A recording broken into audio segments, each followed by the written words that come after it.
paz do Senhor Jesus, meus amados irmãos. Aqui é a missionária Arlete, mais uma vez iniciando esta pré-aula da nossa Escola Bíblica Dominical, Editora Betel, neste terceiro trimestre de 2019. Estamos estudando o tema Lucas, uma exposição bíblica e cristocêntrica do Evangelho, da misericórdia e do amor de Deus pela humanidade, através da vida e obra de Jesus, o Filho do Homem. Hoje estaremos comentando a 12ª lição desta revista, que traz como título A Crucificação Mais Impactante do Mundo. Mas antes de iniciarmos o comentário, vamos buscar a direção do Senhor para o nosso estudo. Pai querido, Pai amado, mais uma vez te louvamos e agradecemos por estarmos aqui na Tua presença, buscando a direção e iluminação do Teu Santo Espírito para este estudo. Senhor, eu te peço neste momento que Tu visite cada um dos que estão nos ouvindo, este irmão, esta irmã, que precisa de Ti, que precisa da Tua providência em sua vida. Supre-lhe todas as necessidades, Pai. Abençoa também todos os nossos irmãos, os missionários, os cristãos que estão sendo perseguidos por este mundo afora, dando graça, Pai, e livramento, em nome de Jesus. Amém. Amados, mais uma vez estamos aqui agradecidos por estarmos juntos aqui neste estudo. Eu agradeço a sua participação em nosso canal, agradeço os seus likes, os seus comentários que têm contribuído tanto para a divulgação desses vídeos. Você que ainda não é inscrito, faça isso agora. Inscreva-se, deixe aqui o seu like, sinta-se à vontade para comentar sobre a lição estudada e compartilhe também este vídeo com outros irmãos. Lembramos aqui aos inscritos que sempre confiram se o sininho das notificações está devidamente ativado, para que sempre vocês possam receber de primeira mão as nossas postagens. O nosso objetivo continua sendo levar até você um subsídio a mais para a sua escola bíblica dominical e juntos aprendermos um pouquinho mais da Palavra de Deus. Lição 12. A crucificação mais impactante do mundo. O textuário de hoje encontra-se em Lucas, capítulo de número 23 e o versículo 33, e assim diz a palavra do Senhor. E quando chegaram ao lugar chamado Caveira, ali o crucificaram, e aos malfeitores, um à direita e outro à esquerda. A verdade aplicada de hoje nos diz que nenhuma morte causou tanto impacto no mundo presente e por vir do que a morte de Jesus Cristo. Os textos de referência encontram-se em Lucas, capítulo de número 23, versículos 33 ao 37. E assim diz a palavra do Senhor. E quando chegaram ao lugar chamado A Caveira, ali o crucificaram e aos malfeitores, um à direita e outro à esquerda. E dizia Jesus: Pai, perdoa-lhes, porque não sabem o que fazem. E repartindo seus vestidos, lançaram sortes. E o povo estava olhando. E também os príncipes zombavam dele, dizendo: Aos outros salvou, salva-se a si mesmo, se este é o Cristo, o escolhido de Deus. E também os soldados escarneciam dele, chegando-se a ele e apresentando-lhe vinagre, e dizendo: Se tu és o rei dos judeus, salva-te a ti mesmo. O primeiro objetivo desta lição é refletir os momentos principais que anteciparam a crucificação de Jesus. A morte do Senhor Jesus na cruz do Calvário foi o evento que marcou para sempre a história da humanidade. A crucificação era um método de execução que a lei romana destinava aos escravos e piores criminosos, e dificilmente um cidadão romano era executado dessa forma. O sacrifício de Jesus Cristo na cruz do Calvário ensinou à humanidade pecadora o significado do amor e da graça divina. Através deste sacrifício, temos hoje vida eterna com Jesus. Tópico 1. Momentos preliminares à crucificação. Após participar com os discípulos da última Páscoa, onde instituiu a ceia, o Senhor Jesus se retirou com eles para o Getsêmani, cujo nome significa lagar de azeite, e que era um jardim localizado ao pé do Monte das Oliveiras, em frente a Jerusalém, e a leste do ribeiro de Cedron, conforme João 18, 1, 12. Jesus já frequentara aquele lugar outras vezes, e foi nesse monte que alguns dos momentos mais críticos e importantes de sua vida se passaram. É bom lembrar que no Monte das Oliveiras, o Senhor já havia chorado por Jerusalém, Lucas 19, 41, por causa das coisas que viriam sobre aquela cidade por meio dos romanos. O Senhor Jesus sentou-se nesse mesmo monte quando explicou a seus discípulos os sinais da sua vinda. Mateus 24, 1 ao 3. Profecias se cumpriram em Jesus no Monte das Oliveiras e outras ainda irão se cumprir. Mas naquela noite, no jardim do Getsêmani, a Bíblia nos relata a profunda agonia do Senhor Jesus, momentos antes de ser traído, preso e condenado à morte de cruz, carregando sobre si o peso do pecado da humanidade e cumprindo a vontade de Deus Pai até o fim. Subtópico 1.1 Momentos de agonia e oração. Durante todo o seu ministério terreno, o Senhor Jesus sempre encarou sua morte de maneira serena. Podemos ver isso em Mateus 16, 21, 17, 22, 23, capítulo 20, 17 ao 19, 26, 1, 2 e passagens paralelas em Marcos e Lucas. No entanto, naquela noite, quando tudo estava prestes a se cumprir, o Senhor Jesus sentiu grande tristeza e angústia, o que demonstrou aos discípulos que estavam com ele, conforme lemos na Bíblia. Então lhes disse: a minha alma está profundamente triste até a morte. Ficai aqui e vigiai comigo. Mateus 26, 38. Na verdade, o seu pavor não era a morte física, mas o ser separado do Pai ao assumir os pecados de toda a humanidade na cruz, pois ele já estava decidido quanto a isso. Marcos 10, 33, 34.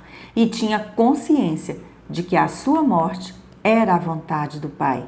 João 12, 27. Aquele que não conheceu o pecado, ele o fez pecado por nós, para que nele fôssemos feitos justiça de Deus. Segunda carta aos Coríntios 5, 21.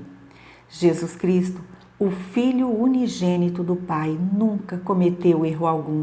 No entanto, morreu por causa dos meus e dos seus pecados, para que pudéssemos ser justificados por ele. E também, assim, nos reconciliar com Deus, o Pai. Diante da indescritível angústia e uma horrível expectativa envolvendo sua alma por estar prestes a enfrentar o pior momento de sua vida, a primeira atitude do Senhor é retirar-se para orar.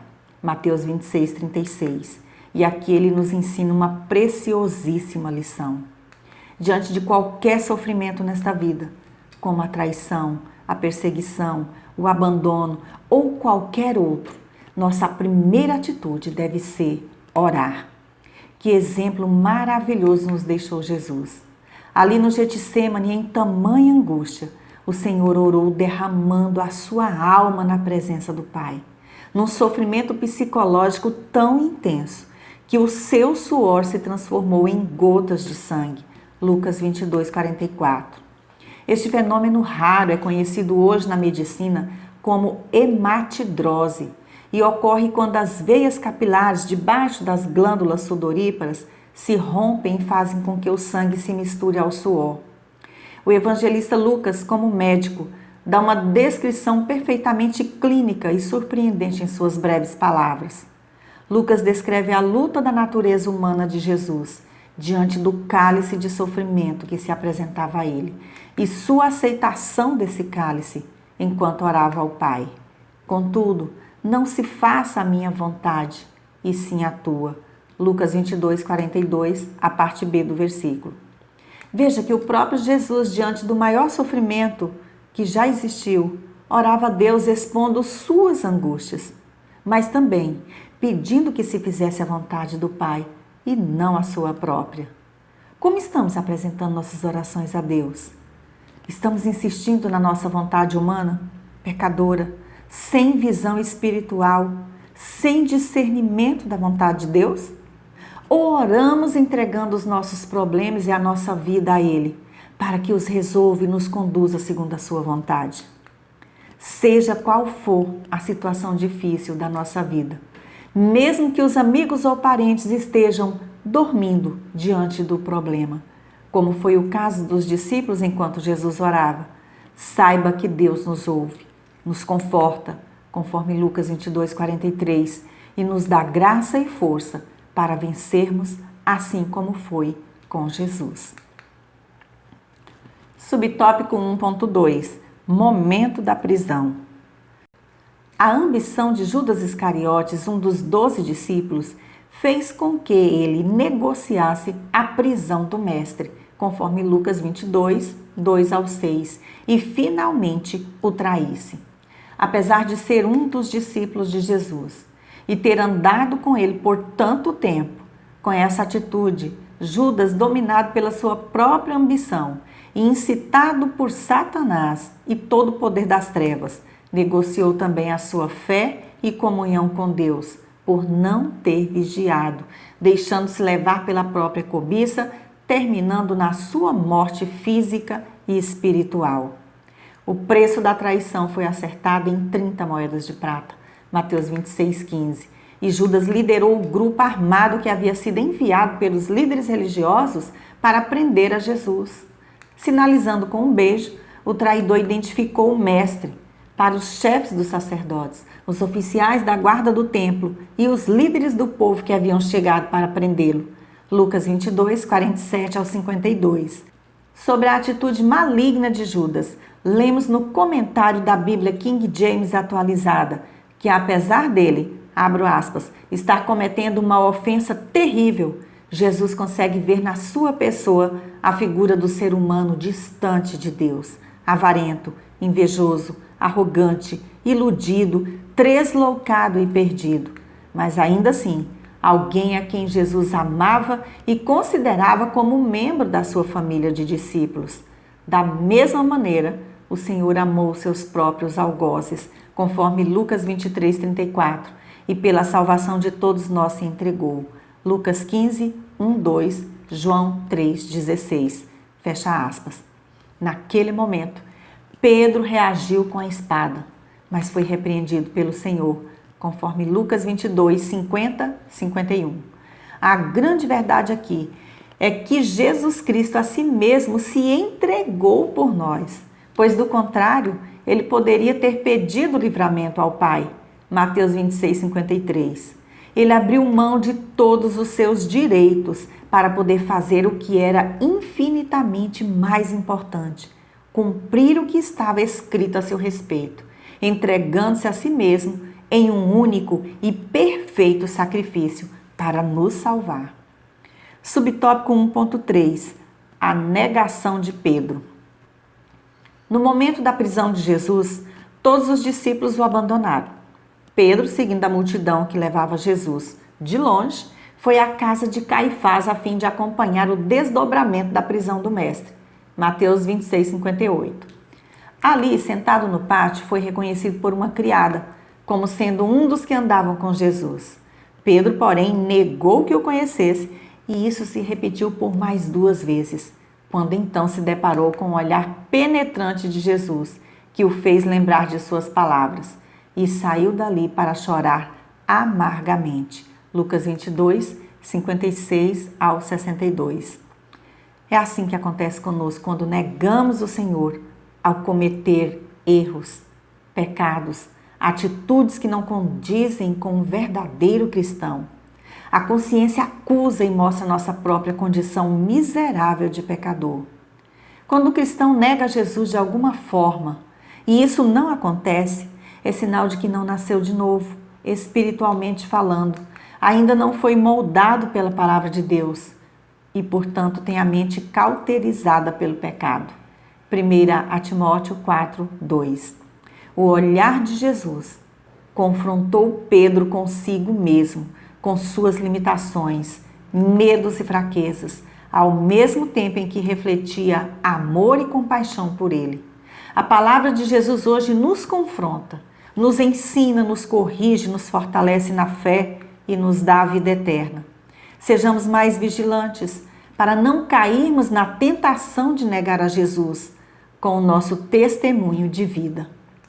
O segundo objetivo desta lição é relembrar os julgamentos aos quais Jesus foi submetido. Tópico 2. Julgamentos para a crucificação. O comentarista diz neste tópico que Jesus foi submetido a 3 julgamentos: o do Sinédrio, o de Pilatos e o de Herodes. Em nenhum deles Jesus foi julgado corretamente, tendo em vista a sua inocência e a ausência de provas. Contudo, era desígnio de Deus que assim acontecesse, para o cumprimento das Escrituras. Subtópico 2.1. O julgamento do Sinédrio. O Sinédrio era o mais alto tribunal religioso dos judeus, do qual faziam parte os sumos sacerdotes, o atual e os anteriores, chefes religiosos, anciãos e mestres da lei, sendo estes últimos geralmente fariseus. Tinha 71 membros, incluindo o seu presidente, cargo que costumava exercer o sumo sacerdote em exercício. Os conflitos entre Jesus e os líderes religiosos de Israel aconteceram desde o início do seu ministério. Podemos ver isso em Marcos 3:6. Os milagres, as libertações, as curas e a autoridade com que transmitia a palavra de Deus fez com que as multidões passassem a seguir Jesus. Lucas 5:1. Toda essa popularidade entre o povo trouxe incômodo, inveja e ciúme à liderança religiosa da época, conforme João 12:19. No Sinédrio, em um concílio realizado de última hora, aconteceu o julgamento mais injusto e ilícito do mundo, pois além de serem falsos os motivos para a acusação, era noite e, portanto, contra a lei julgar qualquer pessoa no período noturno. Ali, diante de falsas testemunhas, Jesus foi confrontado com Anás, ex-sumo sacerdote, conforme João 18, 12, 14, 19 e 23. Depois levaram o Senhor Jesus para Caifás, o sumo sacerdote em exercício, e genro de Anás e do Supremo Concílio Judaico, que o acusou de blasfêmia e impiedosamente o difamou, zombando, esbofeteando e, por fim, sentenciando-o à morte, conforme Mateus 26, 57 ao 68. Subtópico 2.2. Jesus diante de Pilatos e Herodes. Apesar de humilhar, julgar e condenar a Jesus, o Sinédrio não tinha autonomia para executar um condenado e, por isso, após o terceiro julgamento judeu, Mateus 27:1, sendo este pela manhã, enviaram o Senhor Jesus escoltado à presença de Pôncio Pilatos, um procurador romano, e como tal, representante governamental da Roma Imperial na Palestina. Lucas conta-nos que depois de ser levado perante Pilatos, Jesus foi levado a Herodes Antipas, o governante da Galileia. Enviar Jesus a Herodes foi uma cortesia de Pilatos, e Lucas conta que Herodes gostou disso. Na verdade, esse gesto sanou uma rixa que existia entre os dois. Herodes, desapontado por Jesus não realizar milagre algum diante dele, mandou-o de volta a Pilatos para concluir o julgamento. Lucas 23, 7 ao 12. Subtópico 2.3. O julgamento de Pilatos. Segundo os historiadores, Pilatos foi um fracasso como governador. Cometeu muitos erros. Não gostava de modo algum dos judeus e nem estes dele. Também não era bem quisto pelo imperador de Roma, Tibério. Pilatos pretendeu fugir à responsabilidade do julgamento de Jesus e até tentou induzir a multidão a soltá-lo. Porém, o povo gritava que soltasse a Barrabás, mas crucificasse a Jesus. Não sendo suficientemente forte para enfrentar o povo enfurecido, que bradava pela condenação, Pilatos agiu contra sua própria consciência e ordenou a crucificação do Filho de Deus, com todo tipo de tortura que a antecedia.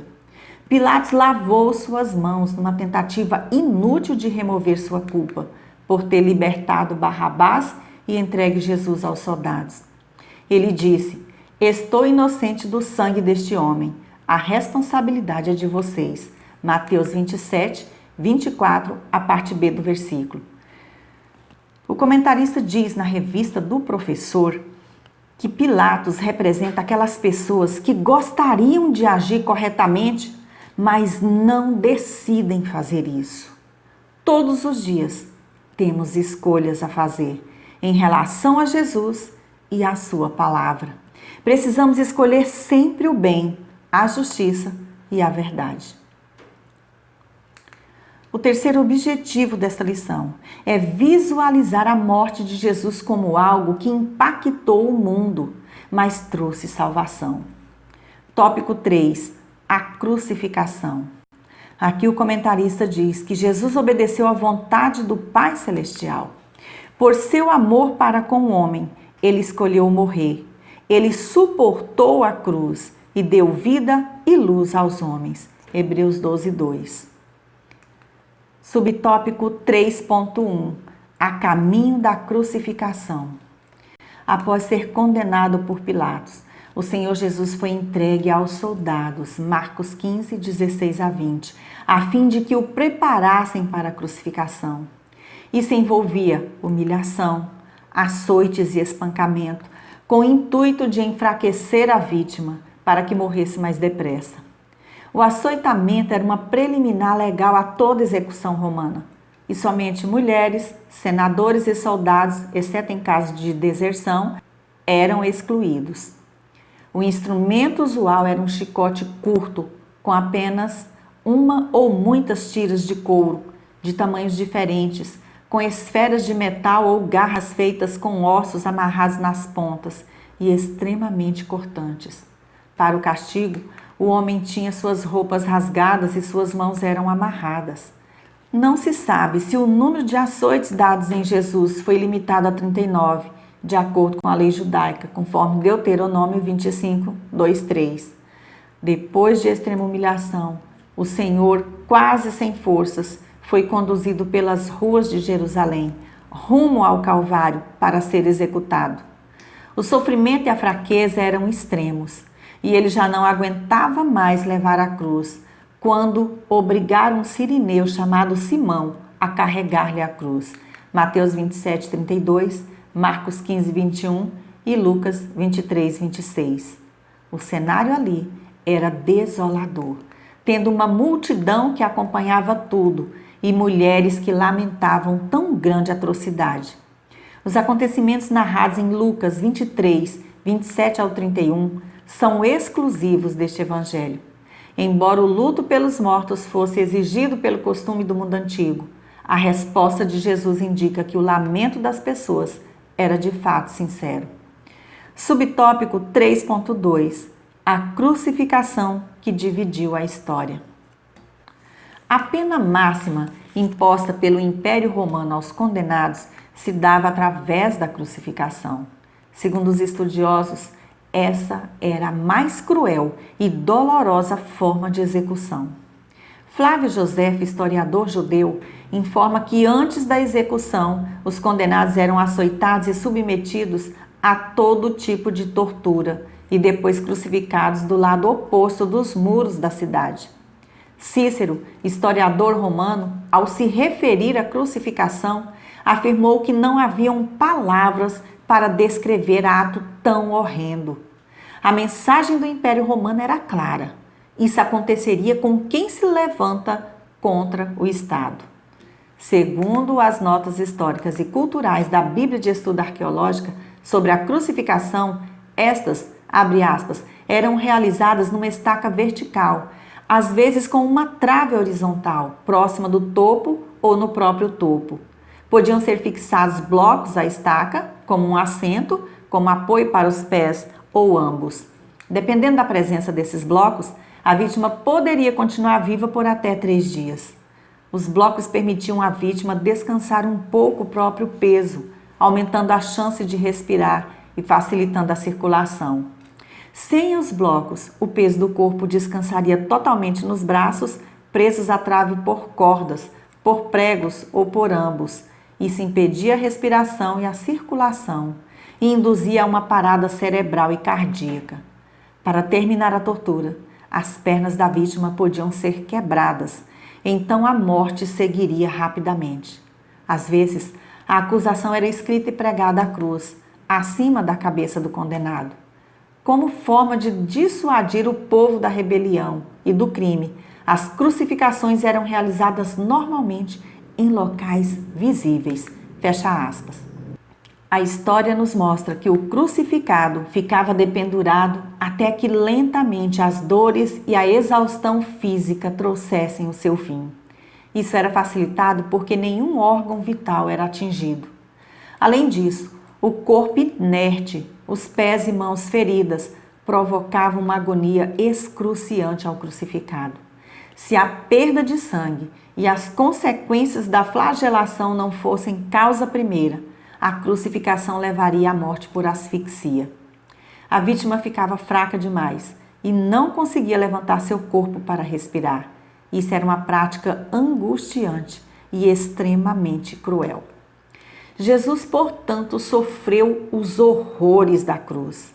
A partir do seu sacrifício na cruz do Calvário, as relações com as Escrituras se intensificaram, pois a paixão e ressurreição de Cristo são fundamentos principais para o cristianismo.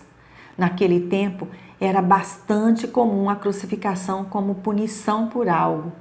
No entanto, nenhuma crucificação pode se comparar àquela sofrida por Jesus. A sua morte trouxe vida a todos nós. Subtópico 3.3 – A morte de Jesus.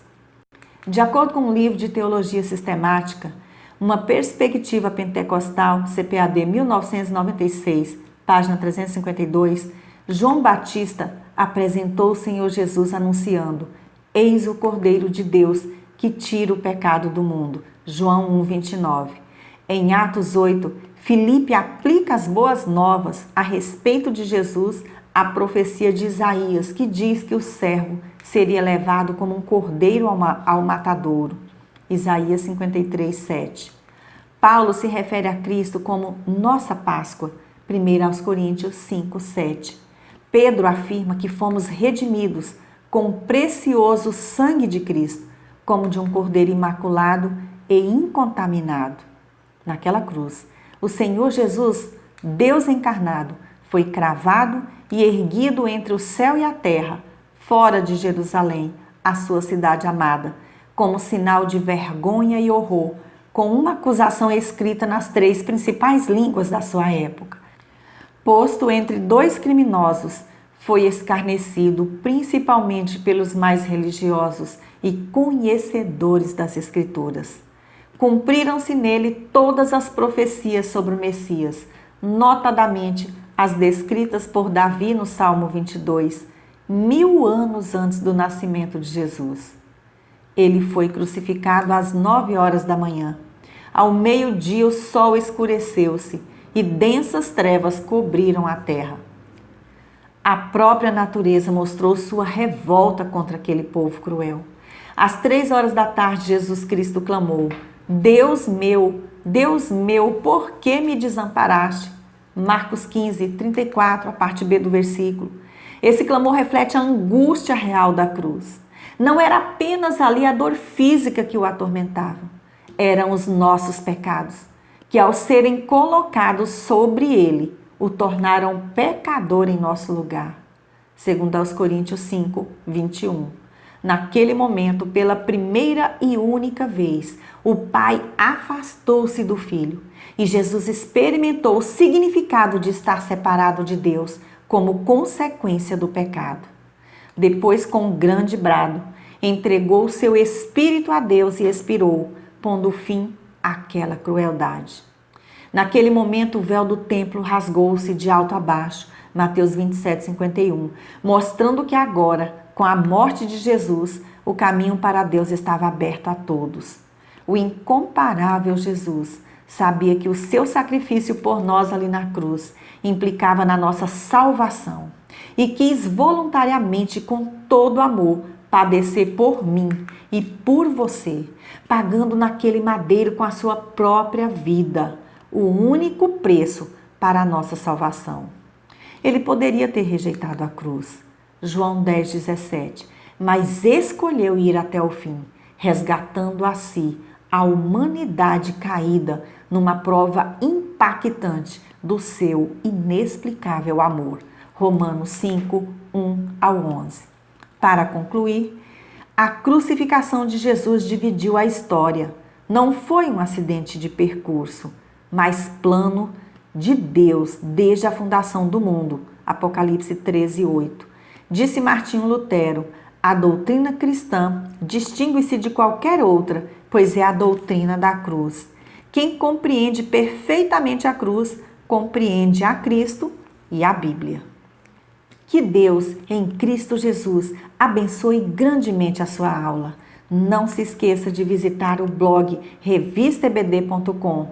Nele nós estamos disponibilizando subsídios em slides editáveis para cada uma dessas lições estudadas, os vídeos com os 3 hinos da harpa cristã sugeridos pela revista durante a semana e mais comentários. Visite também o nosso blog hinosdaharpa.org, ainda em construção. Ele tem o objetivo de disponibilizar todos os hinos da nossa harpa cristã, com cifras, partituras e biografias dos seus autores. Agradeço pela sua companhia. Se você gostou desta pré-aula, inscreva-se neste canal, deixe o seu like, o seu comentário para contribuir com a divulgação deste trabalho. Fique na graça e na paz do nosso Senhor e Salvador Jesus Cristo. E até a nossa próxima pré-aula, se Deus assim nos permitir.